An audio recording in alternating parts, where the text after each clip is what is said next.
ఈరోజు గౌరవ doctor municipal chairman doctor Palvai Rammohan Reddy గారు నూతన సంవత్సర శుభాకాంక్షలు 8వ వార్డు మన సాంక్రియ తండాకు చెప్తూ, అదేవిధంగా జనరల్ ఫండ్లో 2 లక్షల వరకు డ్రైనేజ్కి ఇక్కడ కొత్త సంవత్సరం ప్రారంభించడం జరిగింది. సాంక్రియ తండలో ఈ వర్క్ను ప్రారంభించడం ఎంతో సంతోషకరంగా ఉందని, ఈ వార్డు మీద మీరు మీ చూపును ఉంచుతూ ఈ వార్డును డెవలప్ చేయాల్సిందిగా మీ ప్రజలందరూ 8వ వార్డు ప్రజలందరి తరఫున మీ అందరికీ మీ గౌరవ చైర్మన్ గారిని కోరుకుంటూ 8వ వార్డు ప్రజలందరికీ, యువతకు, పెద్దలకు, పెద్ద మనుషులకు, నా తోటి సహోదరులకు, యువతకు అందరికీ నూతన సంవత్సర శుభాకాంక్షలు తెలుపుతూ, ఈ 2020 కరోనాను మనం వదిలేస్తూ ఈ 2021లో అడుగుపెట్టినాం. అందరూ సుఖ సంతోషాలతో, ఆయురారోగ్యాలతో, ఐశ్వర్యాలతో ముందుకు సాగాలని, అందరికీ 2021 మన జీవితాల్లో వెలుగులు నింపాలని మనసారా కోరుకుంటూ మీ అందరికీ శుభాకాంక్షలు తెలుపుతున్నాను.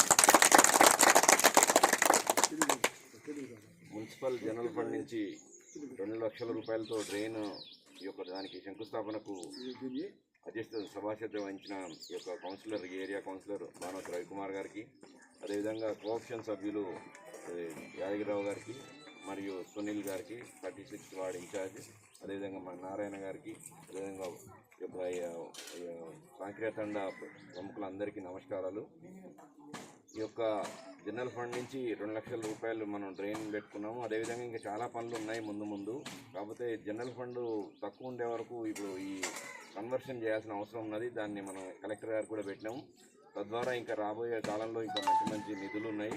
మీ వార్డు సభ్యుడు మంచి యాక్టివ్గా ఉన్నారు, వారికి సహాయంగా మనం కాకపోతే కొన్ని పైనుంచి గైడ్లైన్స్ తక్కువ ఉండే వరకు కష్టమవుతున్నది. అవి డెఫినెట్గా మారబోతాయి కూడా. ఇంకా కొన్ని ఇప్పుడు 6 నెలల నుంచి చాలా మారినాయి, ఇంకా మారుతాయి.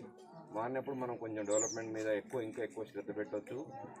ఈ 2 వార్డ్స్ నాకు స్పెషల్ ఇంట్రెస్ట్. అంతకుముందు కూడా చాలాసార్లు వచ్చినాం మీకు, కాకపోతే కొంత చేయగలుగుతున్నాం, కొంత చేయలేకపోతున్నాం. తప్పనిసరిగా ఇంకా మంచిగా ముందుకు చేస్తాము. మీ రవికి మీ అందరి అండదండలు ఉండాలి. అదేవిధంగా నేను కూడా వారికి సహాయ సహకారం అందిస్తాను.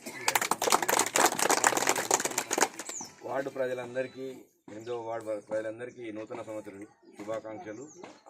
అయ్యప్ప దీవెనలు ప్రతి ఒక్కరి మీద ఉండాలని, అందరూ ఆయురారోగ్యాలతో ఉండాలని కోరుకుంటాము.